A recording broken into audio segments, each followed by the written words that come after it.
اور ابو سفیان نے کیا نام ہے اس کا، ابو سفیان جیسا ننگیار اور یزید جیسا ننگیار پوتا دیا اسلام کو. اور حضرت علی نے کیا کیا، ابو طالب نے کیا کیا، علی جیسا پوتا، علی جیسا بیٹا، اور حسین جیسا اپنا کیا پوتا دیا اس قوم کو، اس اسلام کو، جس کی وجہ آج بھی کہتے ہیں اسلام کے دامن میں بس دو ہی تو چیزیں ہیں، ایک ضرب ید اللہ، ایک سجدہ شبیری. کہ اسلام میں دو چیزیں ہیں، اگر دو چیزوں کو نکال دو تو اسلام، اگر کسی نے پروان چڑھایا اسلام کو تو وہ حضرت علی کی تلوار ہے، حضرت علی کا جہاد ہے. سمجھا گی؟ ورنہ کیوں کہا تھا بارز الایمان کلہ الی الکفر کلہ، یہ خندق میں کہا کس کی شان میں، جب ساری طرف سے ہر طرف سے پورے قبیلے اکٹھے ہو کے آ گئے تھے مدینے پر چڑھائی کرنے کے لیے، جس میں خندق کھودنی پڑی، اتنی فوج زیادہ تھی کہ کھودنی پڑی. وہاں پہ کیا کیا پیغمبر نے کہا جاؤ، کیا بلاتے رہے لوگوں کو کہ جاؤ. اس کے مقابلے میں عمر بن عبد ود خندق پار کر کے آیا تھا، تو لوگوں نے کہا نہیں جناب یہ تو وہ ہے کہ جس نے 1000 آدمیوں سے جنگ لڑی تھی. اس نے ایک مرتبہ ہم قافلے میں جا رہے تھے کہ کسی نے حملہ کر دیا ڈاکوؤں نے، اس نے ایک کیا نام اونٹنی کے بچے کو ڈھال بنایا، اونٹنی کے بچے کے ساتھ اس نے ان سب کو بھگا دیا. تو یہ وہ آدمی 1000 آدمی کے ساتھ جنگ لڑنے والا ہے، ہم اس کے ساتھ جنگ لڑے. تو یہ اس طرح یہ کہتے رہے، لیکن آخر میں کیا ہوا، کہا کہ جاؤ علی تم جاؤ، 12 ایمان. جب علی جانے لگے تو کیا فرمایا، 12 ایمان کلو الی الکفر کلہ، کہ آج پورے کا پورا ایمان پورے کے پورے کفر کے مقابلے میں جا رہا ہے. اس کا مطلب یہ ہے کہ اگر اسی لیے تو کہا نا، کیوں کہا یہ علامہ اقبال نے، جس کا بھی شعر ہے یہ، اسلام کے دامن میں بس دو ہی تو چیزیں. اگر اس دن اگر عمر بن عبد ود جیت جاتا تو اس وقت مدینے پہ قبضہ ہو جاتا، ہر شے ختم ہو جاتی. لیکن اس کے بعد پھر پیغمبر نے کیا فرمایا، جب علی عمر بن عبد ود کا سر لے کر آئے تو کیا کہا تھا، درود پڑھیے غالب محمد.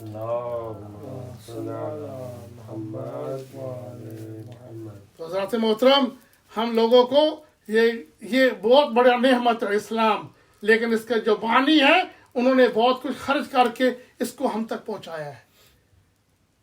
ہم تک جو پہنچا ہے دین، یہ اتنا آسانی سے نہیں پہنچا، بڑی مشکل سے پہنچا ہے، اور اس میں بڑا خرچ ہوا ہے.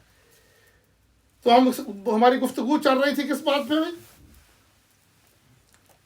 سیعلفون، کیا پڑھی تھے ہم، کہاں پہنچی تھی ہماری گفتگو؟ آیت تطہیر. تو ضمن میں بات چلی نا. اس کے بعد ہم نے کہا کہ وہ نفیل کا واقعہ آ گیا. اس کے بعد کیا ہے، اس کے بعد آگے چلے، ضرورت پڑی ہے غالب محمد پہ. نفیل کے واقعے سے دوسری طرف چلے گئے ہم، خندق بھی بات ہوگی، وہ ضمنی باتیں تھیں ساری. تو حضرات میں ضرورت پڑیے گا.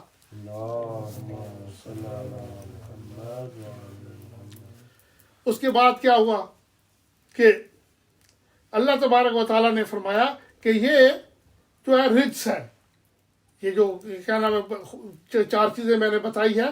ٹاپک یہ تھا کہ 4 چیزیں اور ہم نے ایڈ کی ہیں پہلی 4 چیزوں میں، تو یہ 8 ہو گئی. اس کے بعد سورہ توبہ ہے. سورہ توبہ میں فرماتے ہیں اللہ تبارک و تعالیٰ، اما الذین فی قلوبہم مرض فزادتہم رجسا الی رجسہم ماتوا وہم کافرون. یہ سورہ 125 آیت نمبر 25 یہ ہے ایگزیکٹلی سورہ توبہ کی. اس میں اللہ تبارک و تعالیٰ فرماتا ہے کہ وہ لوگ کہ جن کے دلوں میں منافقت ہے، جن لوگوں میں کیا ہے، مرض سے مراد جہاں پہ اتفاق ہے تمام مفسرین کا کہ یا منافقت سے مراد کیا نام ہے، منافقت ہے. یہاں پہ اس سے آیت سے مراد منافقت ہے. تو کہتے ہیں جس کے دلوں مرض سے مراد منافقت ہے، اس کا بیان کیا آگے خود آیت بتا رہی ہے، زادتہم رجسہم الی رجسہم، کہ اللہ تبارک و تعالیٰ نے ان کی منافقت کی وجہ سے ان کے رزق کا جو رجس تھا نا اس کو ایڈ کرتا رہا، اضافہ ہوتا رہا. ماتوا وہم کافرون، اس حالت میں وہ مرے کہ وہ کافر مرے. اس آیت نمبر کا یہ مقصد ہے. اور اسی کے بعد ایک اور آیت اللہ تبارک و تعالیٰ فرماتا، درود پڑھیے غالب محمد پہ.